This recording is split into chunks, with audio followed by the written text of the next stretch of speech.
Araw-araw na mga salita ng Diyos. Muling tinukso ni Satanas si Job.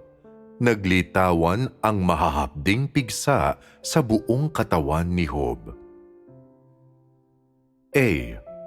Ang mga salitang binigkas ng Diyos.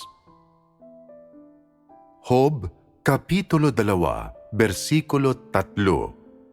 At sinabi ni Jehovah kay Satanas, "Iyo bang pinansin ang aking lingkod na si Job, sapagkat walang gaya niya sa lupa na sakdal at matuwid na lalaki na natatakot sa Diyos at umiiwas sa kasamaan? At siya'y namamalagi sa kanyang integridad, bagaman ako'y kinilos mo laban sa kanya, upang ilugmok siya ng walang kadahilanan." Job, Kapitulo 2, versikulo 6. At sinabi ni Jehovah kay Satanas, "Narito, siya'y nasa iyong kamay, ingatan mo lamang ang kanyang buhay." B. Ang mga salitang binigkas ni Satanas. Job, Kapitulo 2, versikulo 4 hanggang 5. At si Satanas ay sumagot kay Jehovah at nagsabi, "Balat kung balat, oo, lahat na tinatangkilik ng tao ay ibibigay dahil sa kanyang buhay. Ngunit pagbuhatan mo ngayon ng iyong kamay at galawin mo ang kanyang buto at ang kanyang laman, at kanyang susumpain ka ng mukhaan." C. Paano kinakaharap ni Job ang pagsubok? Job, Kapitulo 2, versikulo 9 hanggang 10. Nang magkagayoy sinabi ng kanyang asawa sa kanya, "Pinananatili mo pa rin ba ang iyong integridad? Sumpain mo ang Diyos at mamatay ka." Ngunit sinabi niya sa kanya, "Ikaw ay nagsasalita na gaya ng pagsasalita ng isa sa mga hangal na babae. Ano, tatanggap ba tayo ng mabuti sa kamay ng Diyos at hindi tayo tatanggap ng masama?" Sa lahat ng ito ay hindi nagkasala si Job sa pamamagitan ng kanyang mga labi. Job, Kapitulo 3, versikulo 3. Maparam nawa ang araw ng kapanganakan sa akin at ang gabi na nagsabi, "May lalaking ipinaglihi." Ang pag-ibig ni Job sa daan ng Diyos ay nakahihigit sa lahat. Itinala ng kasulatan ang mga salita sa pagitan ng Diyos at ni Satanas sa mga sumusunod. At sinabi ni Jehovah kay Satanas, "Iyo bang pinansin ang aking lingkod na si Job, sapagkat walang gaya niya sa lupa na sakdal at matuwid na lalaki na natatakot sa Diyos at umiiwas sa kasamaan? At siya'y namamalagi sa kanyang integridad, bagaman ako'y kinilos mo laban sa kanya, upang ilugmok siya ng walang kadahilanan." Sa ganitong palitan, inuulit ng Diyos ang parehong tanong kay Satanas. Ito ay isang tanong na nagpapakita sa atin ng positibong pagsusuri ng Diyos na si Jehovah sa ipinakita at isinabuhay ni Job sa unang pagsubok, at wala itong pinagkaiba sa pagsusuri ng Diyos kay Job bago pa man siya napasailalim sa panunukso ni Satanas. Ibig sabihin, bago pa man dumating ang tukso sa kanya, perpekto na si Job sa mga mata ng Diyos, at dahil dito, siya at ang kanyang pamilya ay pinangalagaan ng Diyos at siya ay pinagpala. karapat-dapat siyang pagpalain sa mga mata ng Diyos. Pagkatapos ng panunukso, hindi nagkasala ang mga labi ni Job dahil nawala sa kanya ang kanyang mga ari-arian at pati na rin ang kanyang mga anak, bagkus patuloy niyang pinuri ang pangalan ni Jehovah. Pinuri siya ng Diyos dahil sa kanyang ginawa at binigyan siya ng matataas na marka dahil sa kanyang tunay na asal. Sa paningin ni Job, hindi sapat ang kanyang mga anak o ang kanyang mga ari-arian upang itakwil niya ang Diyos. Sa madaling salita, ang lugar ng Diyos sa kanyang puso ay hindi kayang palitan ng kanyang mga anak o anumang piraso ng ari-arian.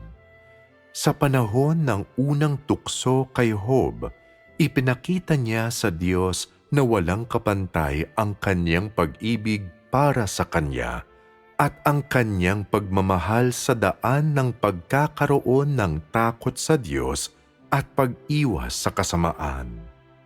Ang pagsubok na ito ay nagbigay lamang kay Job ng karanasan na makatanggap ng gantimpala mula sa Diyos na si Jehovah at matanggalan niya ng ari-arian at mga anak.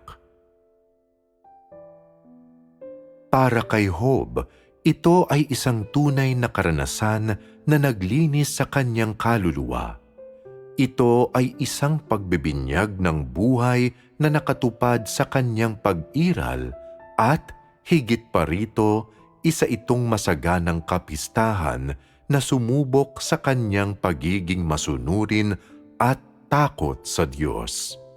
Binago ng panunuksong ito ang katayuan ni Job mula sa pagiging isang mayamang tao. Siya ay naging isang taong walang pag-aari at ipinaranas din sa kanya ang pagmamalupit ni Satanas sa sangkatauhan. Hindi naging dahilan ang kanyang paghihikahos upang kapuotan niya si Satanas.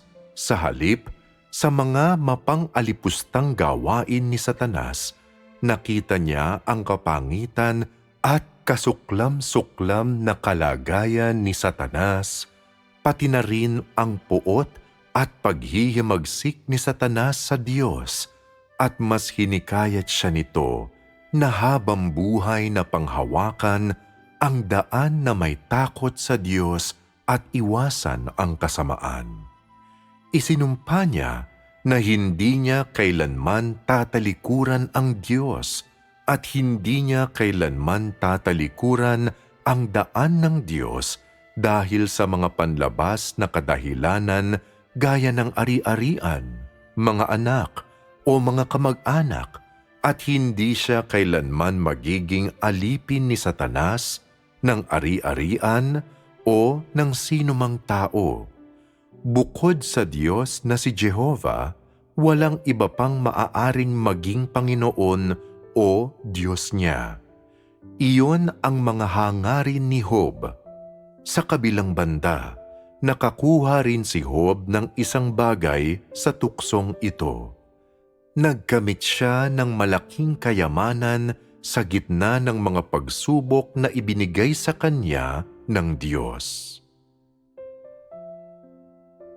Sa kanyang buhay sa mga nakaraang ilang dekada, pinagmasdan ni Job ang mga gawa ni Jehovah at nakamit ang mga biyaya ng Diyos na si Jehovah para sa kanya.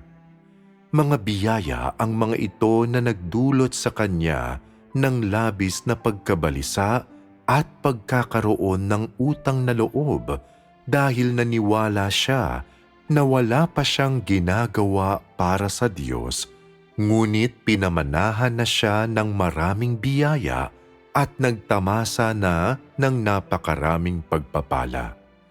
Dahil dito, madalas siyang nanalangin sa kanyang puso, umaasa siya na makakabayad siya sa Diyos, umaasa na mabibigyan siya ng pagkakataon na magpatotoo sa mga gawa at kadakilaan ng Diyos, at umaasa na susubukin ng Diyos ang kanyang pagiging masunurin at higit pa rito, magiging dalisay ang kanyang pananampalataya hanggang sa sang-ayunan ng Diyos ang kanyang pagiging masunurin at pananampalataya.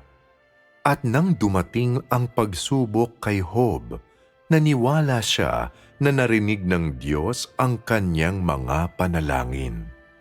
Pinahalagahan ni Job ang pagkakataong ito ng higit pa sa anumang bagay at dahil dito hindi siya nangahas na ipagsawalang bahala ito dahil ang kanyang pinakadakilang hangarin sa buhay ay maaari ng maganap. Nangahulugang sa pagdating ng pagkakataong ito, ang kanyang pagsunod at takot sa Diyos ay maaaring malagay sa pagsubok at maaaring maging dalisay. Bukod pa rito, nangahulugan ito na may pagkakataon na si Job na makuha ang pagsang-ayon ng Diyos at sa gayon ay mas mapapalapit siya sa Diyos. Sa panahon ng pagsubok, ang ganitong pananampalataya at paghahangad ang lalong nagpaigting ng pagiging perpekto niya at nagpatamo ng malalim na pagkaunawa ng kalooban ng Diyos. Lalo ring nagpasalamat si Job sa mga pagpapala at biyaya ng Diyos. Nagbuhos siya ng mas maraming papuri sa mga gawa ng Diyos sa kanyang puso at siya ay mas nagkaroon ng takot at paggalang sa Diyos at naghangad palalo ng pagiging kaibig-ibig, kadakilaan at kabanalan ng Diyos. Sa oras na ito, kahit na si Job ay isa pa ring tao na may takot sa Diyos at umiiwas sa masama sa paningin ng Diyos dahil sa kanyang mga karanasan, lalong lumago ang kanyang pananampalataya at kaalaman. Nadagdagan ang kanyang pananampalataya, nagkaroon ng matatag na pinanghahawakan ang kanyang pagiging masunurin at lalong lumalim ang kanyang takot sa Diyos. Kahit binago ng pagsubok na ito ang espiritu at buhay ni Job, hindi nito napasiya si Job at hindi rin nito pinabagal ang kanyang pag-unlad.